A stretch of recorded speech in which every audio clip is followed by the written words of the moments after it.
Hello जय सिया राम दोस्तों। स्वागत है आपका हमारे YouTube चैनल में दोस्तों। तो आज हम बात करने जा रहे हैं धर्म की नगरी अयोध्या धाम की, जहां पर 22 जनवरी 2024 को मर्यादा पुरुषोत्तम भगवान श्री रामचंद्र जी की प्राण प्रतिष्ठा होने जा रही है, जिसका इंतजार संपूर्ण विश्व की नागरिक बड़े धूमधाम से कर रहे हैं। भगवान श्री रामचंद्र जी की जन्मभूमि अयोध्या धाम को धर्म की नगरी क्यों कहा जाता है, और भगवान श्री राम की प्राण प्रतिष्ठा होने से पहले वहां पर अचानक गिद्धों का झुंड क्यों आ गया है। बड़ी आश्चर्य की बात है कि बहुत सालों से लुप्त हुई गिद्ध भगवान राम की प्राण प्रतिष्ठा से पहले वहां पर कैसे पहुंचे। ये कोई चमत्कार है या साक्षात्कार भगवान प्रभु श्री रामचंद्र जी की लीला है। दोस्तों, आज हम इस वीडियो में जानेंगे कि गिद्धों का और प्रभु श्री रामचंद्र जी का क्या संबंध है, और गिद्ध भगवान राम की जन्मभूमि पर किस संबंध से आए हैं, और भगवान राम की जन्मभूमि अयोध्या नगरी को धर्म की नगरी क्यों कहा जाता है। तो बन रहे पूरी वीडियो में और जाने की अयोध्या धाम को धर्म की नगरी क्यों कहा जाता है और गिद्धराज अयोध्या नगरी में क्यों आए। हम इस विषय पर बात करने वाले हैं जिसका सुनकर आप भी चौंक जाएंगे। जी हां, अभी वैसे फिलहाल 22 जनवरी का टाइम आने वाला है, और इसके बारे में तो पूरे भारतवासियों को कई समय से जानकारी आई कि 22 जनवरी को राम की स्थापना होगी। किंतु इसी बीच एक विषय काफी चर्चा का बना हुआ है। अभी अचानक दोस्तों यहां जानकारियां सामने निकल कर आ रही हैं कि मर्यादा पुरुषोत्तम श्री राम जी की जन्मभूमि अयोध्या नगरी में, अब इसको संयोग बोले या फिर और कुछ, मतलब भगवान राम की जन्मभूमि में अचानक से गिद्धों का झुंड आया।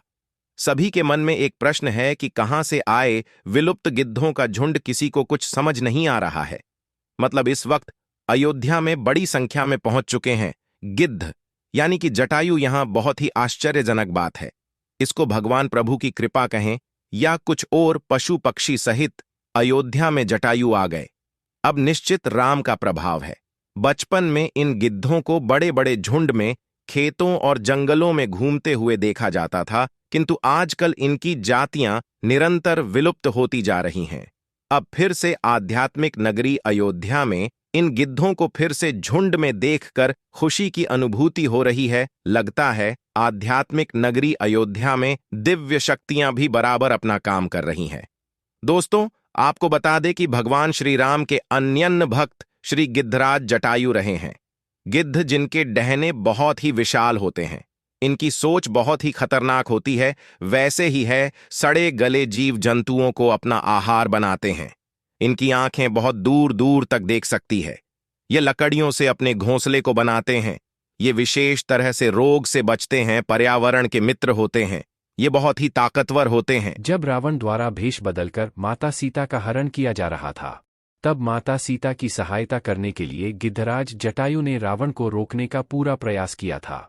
रावण को एक समय तक गिद्धराज जटायु ने मूर्छित भी कर दिया था, पर वे माता सीता को रावण के चंगुल से बचाने में असफल रहे, क्योंकि रावण ने जटायु पर अग्नि बाण से वार किया, जिस वजह से जटायु जी बुरी तरह से जल जाते हैं और घायल होकर जमीन पर गिर जाते हैं।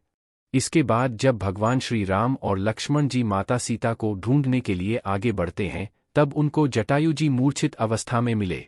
फिर जटायु जी ने पूरी जानकारियां भगवान श्री राम को विस्तार से समझाईं। इसके बाद जटायु जी ने भगवान श्री राम की गोद में अंतिम सांस ली। आने वाली 22 जनवरी 2024 को अयोध्या नगरी में प्राण प्रतिष्ठा होगी। साथ में धार्मिक मान्यताओं का पोषण करने वाले वैदिकों को भी शामिल किया जाएगा। अयोध्या इस वक्त विश्व का मानक बना हुआ है। अब इस वक्त वैश्विक स्तर पर लोग अयोध्या को देखने के लिए आतुर हो रहे हैं। इस वक्त गिद्धों का विशाल समूह अयोध्या के मिल्कीपुर में पहुंच चुका है। जानकारी के मुताबिक दर्जन भर गिद्धों का झुंड देखने को मिले हैं। भगवान राम अब महल में विराजमान होंगे। इस स्वागत समारोह में जटायु भी सम्मिलित होकर अपनी सहभागिता सुनिश्चित कर रहे हैं। अयोध्या नगरी को धर्म नगरी कहने के पीछे की कहानी क्या है? सप्तपुरियों में एक प्रभु राम की नगरी अयोध्या ऐसे ही नहीं खास है, बल्कि इस नगरी से कई विशेष धार्मिक महत्व जुड़े हैं। अथर्ववेद के मुताबिक धर्म नगरी अयोध्या को देवताओं का स्वर्ग बताया गया है। स्कंद पुराण के मुताबिक सरयू तट पर बसी प्रभु राम की नगरी अयोध्या को ब्रह्मा, विष्णु और महेश की पवित्र स्थल भी कहा गया है। वाल्मीकि रामायण के मुताबिक भी अयोध्या को पवित्र नगरी बताया गया है। प्रभु राम की नगरी अयोध्या के धार्मिक दृष्टिकोण को लेकर धार्मिक ग्रंथों में कथा खूब प्रचलित है, जिसके मुताबिक अयोध्या के महाराज विक्रमादित्य ने एक बार भ्रमण करते हुए सरयू नदी के पास पहुंचे थे। उस दौरान उन्हें अयोध्या की भूमि से कुछ चमत्कार दिखाई दिया था। इस दौरान आसपास के संतों ने महाराज विक्रमादित्य को अवध की भूमि की धार्मिक महत्व के बारे में भी अवगत कराया था, जिसके बाद विक्रमादित्य ने अयोध्या के मठ मंदिरों का कायाकल्प कराया था। इतना ही नहीं, भगवान राम की नगरी अयोध्या को प्रभु की जन्मस्थली के साथ साथ साकेत नगरी के नाम से भी जाना जाता था। हिंदू धर्म के साथ ही बौद्ध और जैन धर्म की भी पवित्र नगरी अयोध्या मानी जाती है। श्री राम की जन्मभूमि है अयोध्या। इतना ही नहीं, स्कंद पुराण के मुताबिक जिस प्रकार बाबा विश्वनाथ की नगरी काशी भगवान शंकर के त्रिशूल पर टिकी है, ठीक उसी तरह अयोध्या भगवान राम की जन्मस्थली विष्णु जी की सुदर्शन चक्र पर बसी है, जिसको लेकर एक पौराणिक कथा भी है। एक बार मनु ने ब्रह्मा जी के पास एक नगर के निर्माण की योजना को लेकर भी पहुंचे थे। तब ब्रह्मा जी ने मनु को भगवान विष्णु के पास भेजा था। भगवान विष्णु ने मनु के लिए साकेत धाम का चयन किया था। साकेत धाम के निर्माण के लिए ब्रह्मा जी, मनु, भगवान विष्णु शिल्पकार, भगवान विश्वकर्मा और महर्षि वरिष्ठ गए।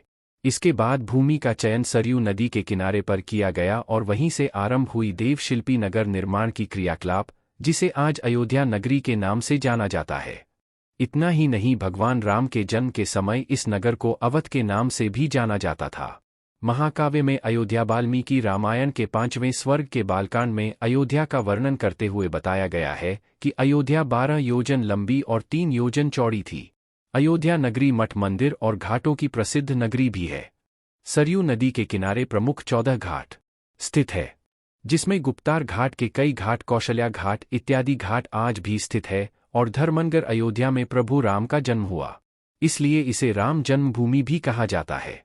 इसके साथ यहाँ कई महान योद्धा, ऋषि, मुनि और अवतारी पुरुष भी हुए। जैन धर्म के अनुसार अयोध्या में ही आदिनाथ समेत 5 तीर्थंकरों का भी जन्म हुआ था। कहा जाता है कि भगवान श्री राम जब अपने धाम को जाने लगे, उसके बाद अयोध्या नगरी उजड़ सी गई थी, लेकिन उनके पुत्र उसने अयोध्या को एक बार फिर से बसाया था। यहाँ के कण-कण में प्रभु राम धर्म का विग्रह है। भगवान श्री राम इस अयोध्या में जन्म लेते हैं। जहाँ भगवान खुद ही जन्म ले तो उस नगरी को ही धार्मिक नगरी माना जाता है। इतना ही नहीं, अयोध्या में कई ऐतिहासिक मठ मंदिर, रामायण कालीन चीजों से जुड़े सप्तपुरियों में एक प्रभु राम की नगरी अयोध्या का भी नाम धार्मिक ग्रंथों में आता है। यही वजह है कि अयोध्या को धार्मिक नगरी के तौर पर जाना जाता है। अयोध्या की कई खासियत है जो कभी जीता न सके, जहां कभी युद्ध न हुआ हो। अयोध्या में कई कुंड और सरोवर हैं। धरती का सबसे सुंदरतम धार्मिक स्थान कोई है तो वह धर्मनगरी अयोध्या है, जहां साक्षात परमात्मा ने जन्म ले लिया हो। उस धरती का बखान शब्दों से नहीं किया जा सकता है।